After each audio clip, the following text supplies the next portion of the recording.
लंथरानी live में आपका स्वागत है। कृषि अतिक्रमण रिपोर्ट खारिज करने के मामले में 7/12 शेतकरी संगठन ने दी प्रशासकीय बैठक बुलाने की चेतावनी। वाशिम कृषि अतिक्रमण की रिपोर्ट मांगे बिना ही सभी को आवेदनों को खारिज करने के मामले की जांच जिला के ग्राम राजस्व अधिकारी के माध्यम से करने के निर्देश राज्य के राजस्व मंत्री एन चंद्रशेखर बावनकुले ने जिला कलेक्टर को दिए हैं। 7/12 शेतकरी संगठन ने इस मामले में तत्काल प्रशासकीय बैठक बुलाने की मांग की है, अन्यथा संगठन ने पानी की टंकी पर चढ़कर भूख हड़ताल करने की भी चेतावनी दी है। इस संबंध में 11 जून को अध्यक्ष भाई जगदीश कुमार इगले ने नेतृत्व में जिला कलेक्टर को अन्यथा संगठन ने पानी की टंकी पर चढ़कर भूख हड़ताल की चेतावनी दी है।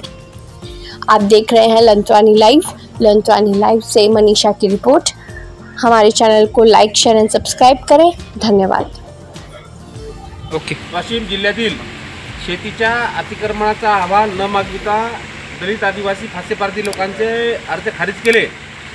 या प्रकरणामध्ये आमचे जिल्हाध्यक्ष राजूभाऊ इंगोले यांनी महसूल मंत्री चंद्रशेखर बावनकुळे यांच्याकडे रिसर अर्ज करून मागणी केली। त्याची दखल घेऊन चंद्रशेखर बावनकुळे जे महसूल मंत्री आहेत त्यांनी 1 तारखेला जिल्हाधिकारी कार्यालयाला अशा पद्धतीचे निर्देश दिले आणि अर्ज खारिज केल्यावर त्यांनी निर्देश देऊन अहवाल सादर करा असे त्यांनी आदेश केले।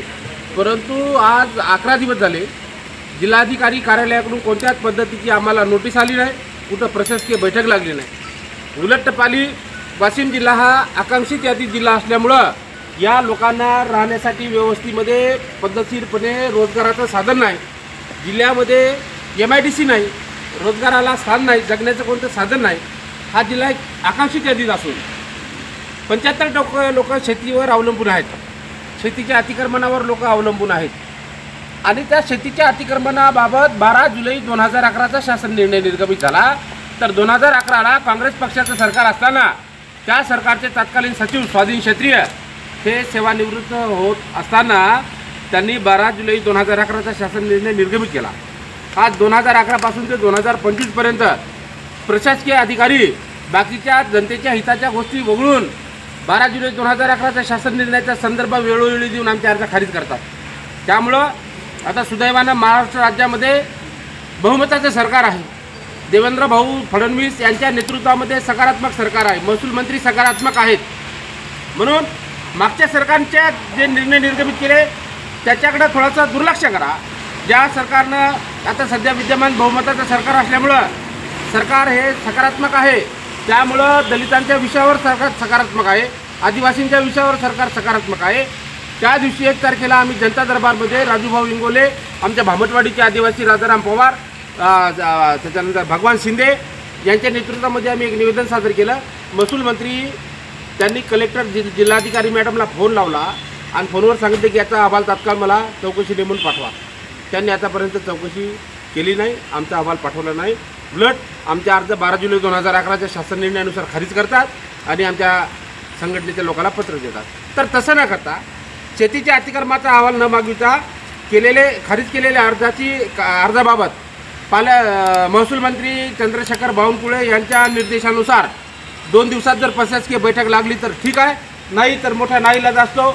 डॉक्टर बाबासाहेब आंबेडकर यांनी लिहिलेल्या संविधानाला प्रमाण म्हणून लोकशाही पद्धतीने पाण्याच्या टाकीवर आम्ही सर्व दलित आदिवासी अन्नत्याग आंदोलन करू असं निवेदन आम्ही राजू इंगोलेच्या नेतृत्वात दिलेलं आहे। जय भीम, जय बिरसा। राष्ट्रीय लोकशाही आघाडी सरकार असताना त्या सरकारचं नेतृत्व सन्मान्य मुख्यमंत्री देवेंद्र फडणवीस साहेब करत होते।